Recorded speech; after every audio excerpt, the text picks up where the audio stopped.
사망자 5명 가운데 3명은 청도 대남병원에 입원해 있던 환자들인데요. 대남병원 현장에 나가 있는 취재기자 연결해서 상황 알아보도록 하겠습니다.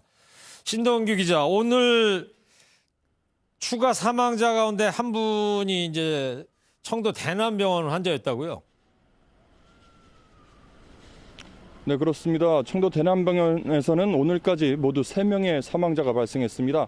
첫 사망자는 사후에 확진 판정을 받았고 두 번째 사망자는 부산의료원으로 옮기던 중 사망했는데요. 오늘 추가된 청도 대남병원 관련 사망자는 동국대 경주병원에서 집중치료를 받다가 숨졌습니다. 이들 3명은 모두 폐렴 등 기저질환을 앓고 있던 걸로 파악됐습니다. 정신병동에 입원해 있던 환자라는 공통점도 있습니다.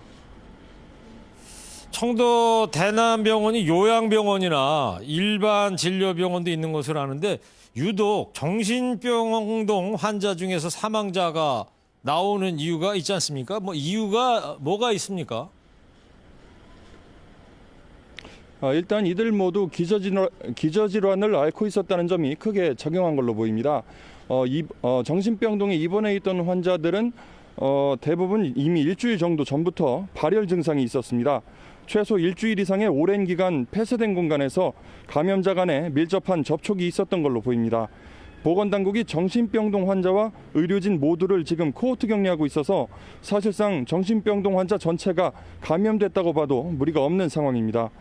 그런데 애초부터 폐쇄된 공간인 정신병동에 어떻게 처음 바이러스가 전파됐는지는 오리무중입니다. 보건당국이 감염 경로를 추적하고 있지만 아직 뚜렷한 진전은 없었습니다. 일각에선 정신병동에 있는 흡연실을 통해 연쇄 감염이 일어난 것 아니냐 이런 주장도 제기되고 있습니다. 지금까지 청도 대남병원에서 MBN 뉴스 신동규입니다.